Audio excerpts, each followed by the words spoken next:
తెలంగాణ రాష్ట్ర వ్యాప్తంగా ఉన్న పద్మశాలి మిత్రులారా, తెలంగాణ రాష్ట్రంలో స్థానిక సంస్థల ఎన్నికలు రాబోతున్నాయి. మరి సందర్భంగా యావత్తు పద్మశాలీలకు ఒక పద్మశాలి బిడ్డగా ఏమడుగుతుందంటే, పద్మశాలీలకు ఓటు వేసే దమ్ముందా? ఓటు ఇప్పుడు రాజ్యాధికారం రావాలంటే ఓటేస్తేనే కదా వచ్చేది, ఉత్తపుణ్యానికి రాదు కదా. వానికి జిందాబాద్ కొడితే వీనికి కొట్టేస్తే పద్మశాలకు రాజ్యాధికారం రాదు కదా. కాబట్టి ఏమంటున్నానంటే, పద్మశాలి మిత్రులారా, ఒకసారి ఒక పద్మశాలి బిడ్డగా, మార్కండేయుని బిడ్డగా, కొండలక్ష్మి బాబూజీ ఉద్యోగ వారసులుగా ఒక్కసారి ఆలోచించండి. ఇప్పుడు స్థానిక సంస్థల ఎన్నికలలో పద్మశాలి నాయకులు పోటీ చేసిన కాడ, సర్పంచ్ కావచ్చు, ఎంపీటీసీ కావచ్చు, జడ్పీటీసీ కావచ్చు, ఎనిబడి ఏ ఎలక్షన్ అయినా కానీ పోటీ చేసిన కాడ పద్మశాలి ఓట్లు పద్మశాలీలకు వేసే దమ్ముందా? దమ్ము ఓటు మన ఓటు మనకేసుకున్న దమ్ముందా లేదా? ఒక్కసారి పద్మశాలి మిత్రులు ఆలోచించండి. నేనేమంటున్నానంటే, తెలంగాణ రాష్ట్రంలో రాబోయేది బీసీల రాజ్యం. రాబోయే ఎలక్షన్లో బీసీ ముఖ్యమంత్రి అవుతుండు. మరి బీసీ ముఖ్యమంత్రి అయినప్పుడు పద్మశాలి రాజకీయ వాటా కూడా ఉండాలి కదా. మరి రాజకీయ వాటా ఉండాలంటే ఏం చేయాలి? ఓటు చైతన్యం ఉండాలి. కాబట్టి పద్మశాలి మిత్రులారా, బాగా ఆలోచించండి.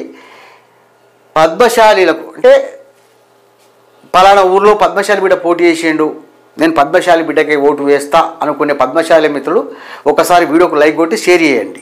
తెలుస్తుంది ఎంతమంది పద్మశాలీలకు ఓటు వేసే దమ్ముందో, ఎంతమంది పద్మశాలీలకు పద్మశాలి పౌరుషం ఉందో, ఎంతమంది పద్మశాలీలు నిజమైన మార్కండేయుని బిడ్డలో ఈ వీడియో ద్వారా మనకు అర్థమవుతుంది మిత్రులారా. ఎందుకంటే అదేవిధంగా మిత్రులారా, ఎందుకంటే నేను ఎందుకు ఇట్లా ముందుకు వచ్చినా అంటే, ఆ ఎలక్షన్లు రాగానే పద్మశాలి రాజ్యాధికారం అందుకోవాలి చెప్పి మీటింగ్లు పెట్టడం, పేపర్ స్టేట్మెంట్లు ఇవ్వడం, కరెక్ట్ ఎలక్షన్ రాగానే ఓంతవాన్ని పట్టుకుని పోవడం.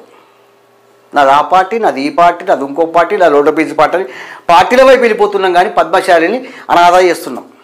ఇప్పుడు పద్మశాలి నాయకుడు పోటీ చేసినప్పుడు పార్టీ జెండాలు పక్కన పెట్టి పద్మశాలీల పక్షం వచ్చి పద్మశాలకు ఓటేసినప్పుడే పద్మశాలి గెలుస్తాడు. వానికి ఈయన ఓటేసి పద్మశాలీలు గెలవాలి, పద్మశాలకు అధికారం కావాలి, పద్మశాలకు హక్కులు కావాలి, ఎట్లా వస్తాయి పద్మశాలి సోదరుడా? ఆలోచించు. ఒకటే చెప్తున్నా పద్మశాలి మిత్రులారా, పద్మశాలీలకు ఈసారి స్థానిక సంస్థల ఎన్నికల్లో పద్మశాలి నాయకులు పోటీ చేసినప్పుడు నేను పద్మశాలి బిడ్డకే ఓటేస్తా అనుకునే పద్మశాలి మిత్రులు ఒక లైక్ కొట్టి షేర్ చేయండి. తెలుస్తుంది ఎంతమంది పద్మశాలి మిత్రులకు పద్మశాలి పౌరుషం ఉందో. తెలియాలి కదా మిత్రులారా. ఎంతకాలం ఇది? ఎంతకాలం వాన్ జెండా ఈ జెండా మోవడం, వాని కాళ్ళ కాడ ఈయన కాళ్ళ కాడ బాధ్యతకి వేయడం, హక్కుల పరంగా శూన్యంగా అవడం. ఇంత జనాభా ఉండి ఇంత ఓటు బ్యాంక్ ఉంటే ఏం లాభం? మా జనాభా గింత ఉంది, మాకు గిన్ని ఓట్లున్నాయి, మాకు గిది కావాలి గది కావాలి కాదు. పద్మశాలీలకు కావాల్సింది అధికారం కావాలి. కాబట్టి